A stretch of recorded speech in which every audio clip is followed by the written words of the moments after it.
जब एक पिता अपनी बेटी के लिए रिश्ता देखने के लिए विचार करता है तो दहेज के नाम पर एक पिता का रूह कांप जाता है। एक तरफ एक पिता परेशान डरा हुआ सहमासा लड़के के दरवाजे पर जाता है, उधर लड़के वाले रिश्ते के सौदे के बारे में सोचकर उतावले होते हैं। जितने अच्छे घराने होंगे उतना ही दान दहेज के लिए तैयार रहना होता है, और ऊपर से यदि लड़के की कोई अच्छी जॉब है तो उसका चार्ज और ज्यादा ही होगा। तो यहाँ कुछ परिवार है आज भी जिन्हें दहेज नहीं चाहिए, पढ़ी लिखी अच्छी सुशील लड़की चाहिए। कुछ परिवार ऐसे भी हैं कि उन्हें सब कुछ परफेक्ट चाहिए, लड़की भी अच्छी होनी चाहिए, फैमिली बैकग्राउंड भी अच्छा होना चाहिए, लड़की पढ़ी लिखी भी हो, खूबसूरत भी हो, ऊपर से भरपूर दान दहेज भी मिल जाए तो क्या कहने, तब तो सोने पर सुहागा है। सब एक जैसे तो नहीं होते, लेकिन कुछ लोग तो होते ही है इस टाइप के जिन्हें दान दहेज का लालच भरा पड़ा रहता है। सब एक से हो जाएंगे तो ये समाज कैसे चलेगा। एक से बराबर सब नहीं होते हैं। एक लड़की का पिता तो यही चाहता है कि किसी तरह अच्छा लड़का हो, परिवार भी अच्छा हो, जहाँ जाकर मेरी बेटी राज करे, उसकी भी इज्जत हो, उसका अच्छे से ख्याल रखा जाए। इस दहेज रूपी दानव को हम सभी ने ही तो बढ़ाया है। शर्मा जी ने अपनी बेटी अनु की शादी विवेक के साथ तय किया, लेकिन समझ नहीं पाए कि यह परिवार ठीक नहीं है। विवेक अभी इलाहाबाद से PCS की तैयारी कर रहा था, लेकिन पढ़ाई का खर्चा अनु के पापा ही दे रहे थे। अनु की शादी को 7 साल हो गया, लेकिन अनु और विवेक कभी एक साथ नहीं रहे। ये बात अनु अपनी माँ को बताती है, और अनु के ससुराल वाले अनु को अधिकतर मायके में ही रखते थे, जिसकी वजह से अनु और विवेक कभी साथ नहीं रह पाए। विवेक को जब पैसा चाहिए होता तो अनु के पास फोन करके बोल देता था कि मैं तुमसे मिलने आ रहा हूँ, और शाम तक आ जाता था। एक रात रहता, खाता पीता था। सासू माँ अलग से पैसे जेब में डाल देती थी और ससुर जी अलग से पैसे दे देते थे। ऊपर से बोलते थे बेटा अगर और जरूरत हो तो बताना।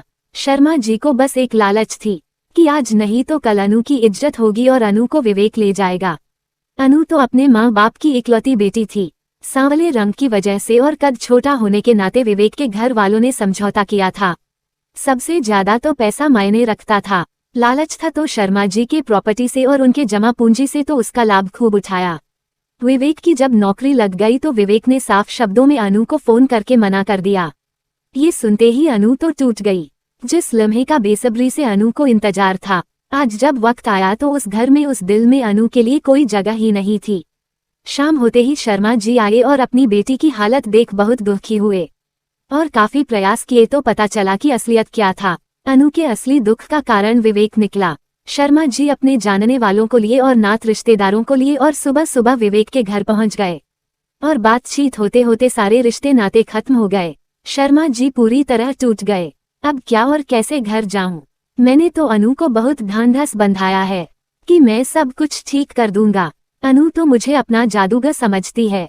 खैर, जो सामान शादी में दिए थे उसमें से केवल बेड, अलमारी, सोफा, फ्रिज और आग वापस मिला और उसे लेकर आए।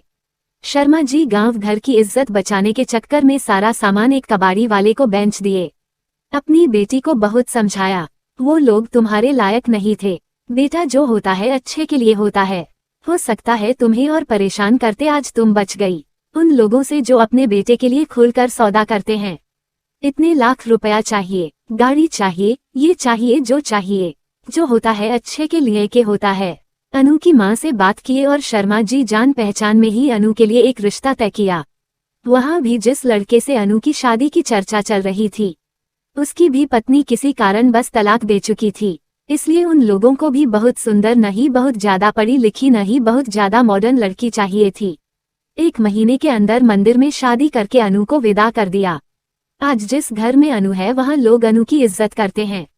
अनु अपने व्यवहार से सबका दिल जीत ली है, और 2 बच्चे भी हुए, एक लड़की एक लड़का। बहुत हंसी खुशी से अपने परिवार में रहने लगी। एक दिन अचानक अपने पति के साथ अनु अपने मायके आई तो पड़ोस की सुमित्रा काकी ने पूछा, अरे अनु बिटिया, ये तुम्हारा पति है तो विवेक का क्या किया तुमने? कहीं अपना पति बदल तो नहीं लिया? अनु चुप होकर सुन ली और सच्चाई से अवगत कराई। सुमित्रा काकी भी बहुत दुखी हुई और माफी भी मांगी। बिटिया, मुझे माफ करना, मुझे लगा कि तुम मजाक कर रही हो। ईश्वर तुम में शक्ति दे। तुम क्या हर किसी की बेटी हमेशा खुश रहे। ईश्वर मेरे दुश्मन की बेटी को भी इस तरह का कष्ट न दे। इस तरह अनु के जीवन में कष्ट आए और गए। Thanks for watching. Subscribe me please.